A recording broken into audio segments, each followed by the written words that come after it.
Hello guys, so we have here, Ben Tomasian. okay, who are you?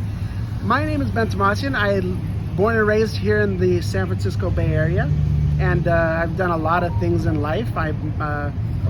Nowadays I say I've been in IT for many years, very typical for the Bay Area, someone in IT. But I've been an IT director now for about 10 years. I've been an IT director for 15 years. I've been a real estate investor for 10 years.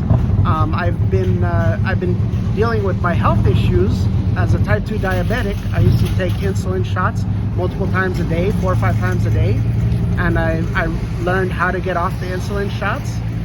And lastly, during COVID, when we were just sitting at home, pretty much working from home, or we're sheltered in place, I like to read, and so I picked up books on how to build wealth and build up for my retirement in things other than real estate. Because I learned during COVID, if I don't invest, by the way, any real estate here in the Bay Area or California, actually, I invest out of state. And so I found that even though in those cases, when people couldn't make their rent, I still have mortgages to pay, right? So luckily I got a job and I could cover the mortgages when people weren't paying their rent. But I realized in that moment, well, what if I was retired and I couldn't work anymore?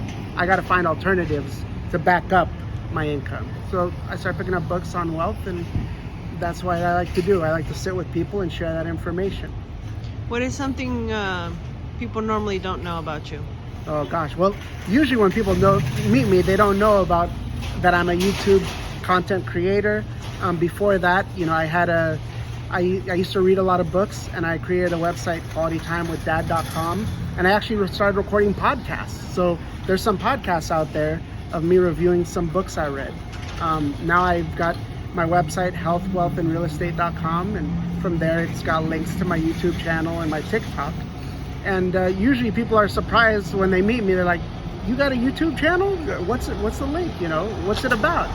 And that's what I do. I share the information that I'm most passionate about, subjects of health, wealth, and real estate. What is the hardest thing you have faced, either in your career or in your personal life? Oh gosh, some of the hardest things to deal with in life is death. And sadly in the last 3 months I've had two dear friends pass away from COVID. So people who say no one dies from COVID, I'm here to tell you people do die from COVID. And so I had a good friend and a mentor with me in the business who died. He actually he was gonna get his vaccine before going on a trip to Mexico, Cancun, in early August.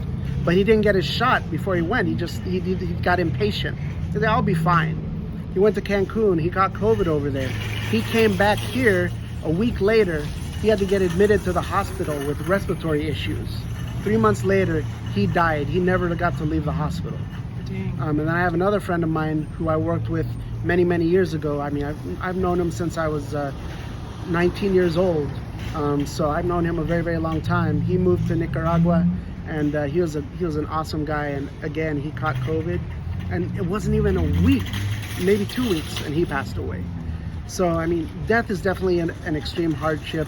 I've been a person who's I've actually been married before, and I know what it's like to be in a relationship. It is a lot of hard work, and there are lessons to be learned on both sides. I used to have that victim mentality, right, where I thought, it's always the other person's fault, and that's actually kind of a joke. People get married so they have someone to blame, but the reality is, if you don't look at yourself and focus on your mistakes in any relationship or in your life, how are you ever going to fix it? So I always say, look at yourself. The only person you should ever blame is the person in the mirror. Life is 10% what happens to you and 90% how you react to it. So if you learn how to control your emotions, and they'll say this in the courtroom, the lawyer who can control his emotions wins, right? If you can't keep your cool, if you can't keep your composure under all circumstances, you've lost. It doesn't matter the circumstance. It doesn't matter the situation. When you get upset, who does that really hurt?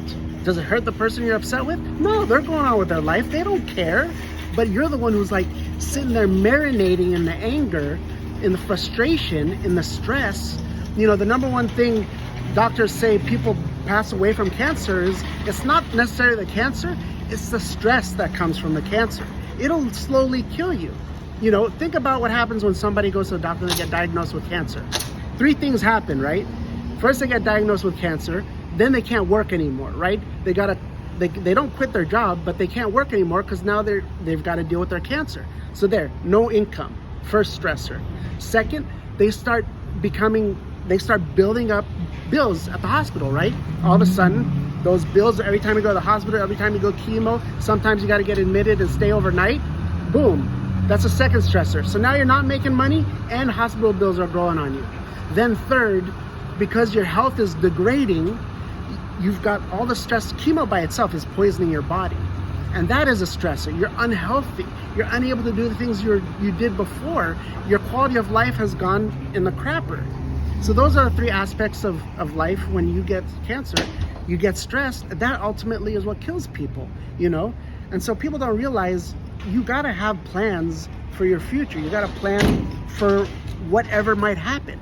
You know, you're healthy today, you're fine today, you know, you can thank God for that, but that's not always gonna be the case. You know, 2 things in life that are guaranteed is death and taxes. Well, there are ways around taxes, but that's another subject. But the reality is we're all gonna die one day. It's all a matter of, do you wanna die with a quality, you wanna live a life with a quality of life? Or do you wanna work until the day you die, you know? Or do you wanna work until the day you can't work anymore because of your health issues? So these are hard lessons that not just I've learned, but I've learned seeing other people go through it. And these are the things that make me passionate and what I like to share about, so that people, I don't want anyone I've ever met to come to me and say, oh, I wish you'd taught me more about finances, or taught me more about how to save for my future, taught me more about how to ensure my life so that if I get sick, I don't end up with those 3 stresses. You know, maybe you still get stressed because you're not healthy. Maybe you still build up some hospital bills. But if you've got something taking care of your income, supplementing it, maybe you can get rid of these 2 stresses, right? And that helps with the health issue. Because if you're not as stressed, you can heal. You know, the mind is a powerful organ. Whatever you believe, you can achieve. If you think you can, you can. If you think you can't, guess what? You can't. And that's really how it works. All right. So, what is your future goals? Well, my future goals are I want to build a team of people who like right now. I've got a couple people I work with in my business. They still have, you know, their full-time jobs. And my goal is to help build them to the point where I'm keeping them so busy that they don't have to work anymore. I still work in my full-time job too during the day, but I do like what I do, but I would rather be in charge of my own life and my own time. And I'm going to get to the point where my business is making more than my income at work does. And so I'll have to, at that point, you know, change directions. But for now, that's my goal for not just my friends and family. I want everyone I meet with to have a very happy and prosperous financial future.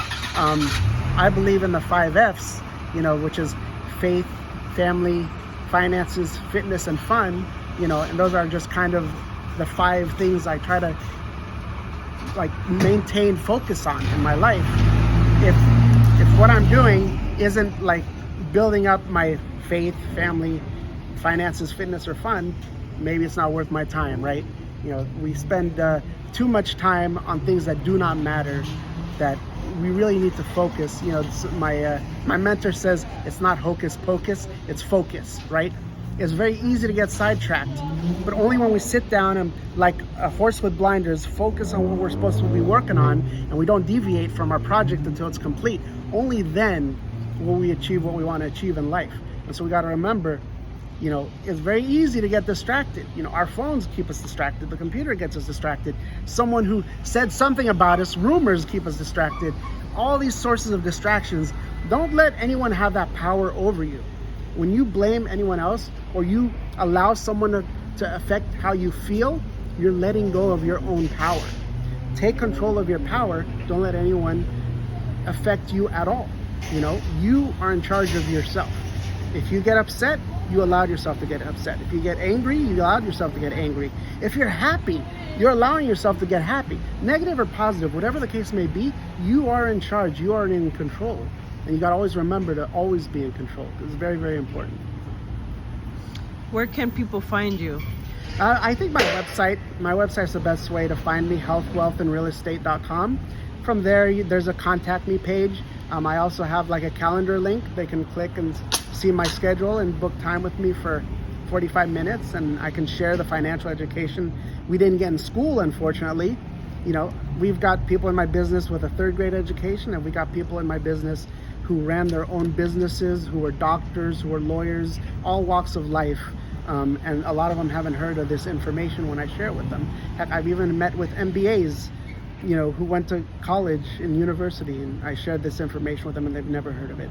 So it's not common knowledge, unfortunately, and there aren't a lot of people in my business who do what we do. They say on average, we've got more people retiring with my license than we have people getting licenses. So it's definitely, there's a hole in our business right now. We're trying to find more people to help, but not everyone can qualify, right? So I don't do the hiring interviews in my business, but if someone's ever interested in looking for an opportunity, I can point them in the right direction. So what is just one advice for somebody who is struggling financially? Just one tip, what would it be? Well, you've got to look at your finances, and the first thing you need to do is get out of debt. People don't realize how much interest rates really, really hurt them. People don't realize it because they've never been educated on how interest rates work. Yeah, people get the concept, you know, 2% interest means if you've got, you know, actually, if you've got like a 2% CD from the bank, you know, which is, I don't think they even have 1% anymore. But like if you had $10,000 in the bank in a CD, you know, there's this, one of the rules I talk about when I meet with people is the rule of 72. Albert Einstein shares a simple equation.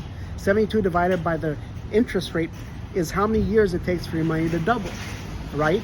Double whether you're earning the interest, or doubles whether you're paying the interest, right? Take a look and see how much percentage your credit card is charging you. Like if you've got I've got like a Discover card that charges me 12-13%. 13 divided by, well, 12, let's say 12%, 12 divided by 72 means that money is doubling every 6 years.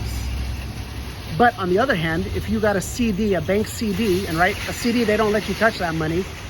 That same money, that same money at 1%, 72 divided by 1, means it'll take 72 years for your money to double. That's a big difference. So if you've got money that's earning 12% interest, right? And let's say you had $10,000. Well, that means your $10,000 in 6 years becomes 20. 6 more years, that 20 becomes 40. 6 more years, that 40 becomes 80. And we found that if you calculate it, somebody who's 29 years old, if you had $10,000 in an account earning 12%, by age 71, you'd have over $1.2 million. Now think about it on the flip side. If you've got a credit card and you've got, you know, $2,000-$3,000 in that account, when you're making that minimum payment every month, you're basically paying off all that interest that would have accumulated if you didn't pay it off. And you're only paying a little bit towards principal. Principal means the capital amount that you borrowed. So next time you go and buy something, you know, next time you go buy an iPhone and you put it on your credit card and you realize you're paying $1,000 on that, start calculating the interest that you're paying on that charge you made, that purchase for that iPhone. That's the true cost of how much you're paying for that iPhone. The cost of the iPhone plus all the interest you're paying. That phone becomes very, very expensive when you put it on your credit card. Any questions you got for me? No, I mean, anything you want to say before we leave? I just, I enjoyed meeting you, and I really hope that you prosper with your YouTube channel, and I wish you all the luck, and I hope you use me as a resource in any way, shape, or form you need. As an IT guy, I've got quite a bit of technical experience, and I do love what I do, so I'm happy to help in any way. Thank you. My pleasure. All right, you guys, you know what to do. Subscribe, right?